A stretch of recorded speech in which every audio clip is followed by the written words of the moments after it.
Also, we wanted to make the point that we don't believe that the only answer is age verification. And I don't want to perjure ourselves before the Supreme Court here and undo all our legal arguments. But we would not say that you should rely entirely and only on age verification. We think it's probably one of the better methods because it's applying the control as close as possible to the harmful content. But there are some other alternatives. And at this point, we'd just like to invite Peter Gentala, who's the senior legal counsel from our hosts today, NCOSE, to just talk a little bit about some of the other initiatives they've been championing. Over to you, Peter, and thank you for being so patient. Thank you, Ian. Of course. Well, on behalf of the team at NCOSE, I just want to welcome everyone once again. Thank you for coming and taking part in this very important conversation. And for me, it's been an encouraging conversation because it's demonstrated once again that there is so much room for optimism. Simply put, the technology is up to the challenge. The dangers are there, the risks are there, but the technological solutions are also more than capable. And what we're battling with, at least in the United States, is the tendency of the law to kind of lag behind the technology.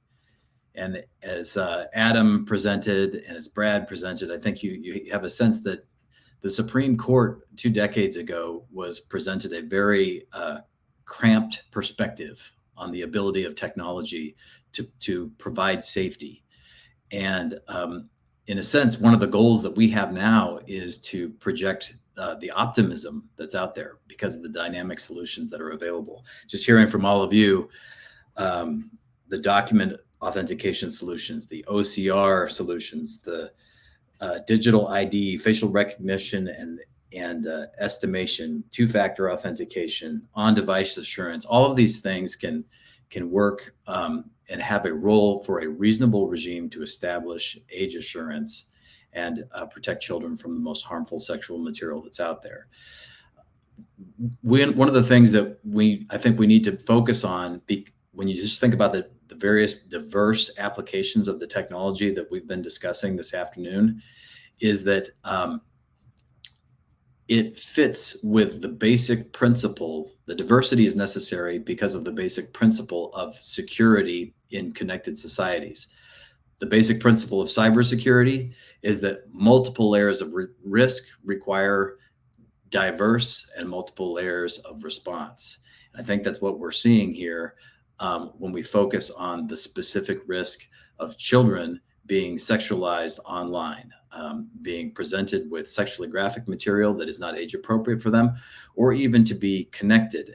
And frankly, back in 1998 and 2024, 2004, when the Supreme Court is looking at these issues for the first time, the ability of predators to use connected devices, to use the internet to communicate with children and to groom them was nowhere near as prevalent as it is now. And that's another thing that we really need to establish for the court, is that there are dangers that are applicable in some of the most connected ways that are there. So one of the challenges that I'd like you all to just kind of join with me in thinking about a little bit is that it's not just the internet that poses these risks. It is also the devices that many children, many young people have in their pockets or in their backpacks every day. And so at NCOSE, we favor solutions, multiple solutions across multiple platforms. And so when we're thinking about platform-based risks, like some of the worst actors out there that are allowing sexually graphic and non-consensual image-based sexual abuse on their platforms, certainly children should be prevented. There should be age gates on those.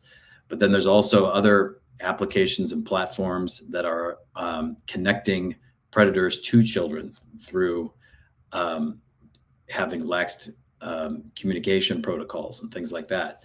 So age gating is going to be necessary across multiple platforms. And one of the most important things, I think, that if we could kind of measure our success when we get to the Supreme Court is, does the court endorse a solution Has the court given communities latitude to embrace multiple forms of technology for multiple forms of risk?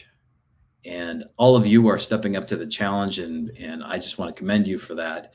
And I hope that at least in my home jurisdiction, the United States, that we'll have a much more flexible approach that gives both state and local governments and the federal government the ability to encourage industries like your own and solutions like your own. So thank you very much. I really appreciate all the time that you've put into this and just the vision that you have for a safer, connected future for all of us. I appreciate it. Thank you very much, Peter.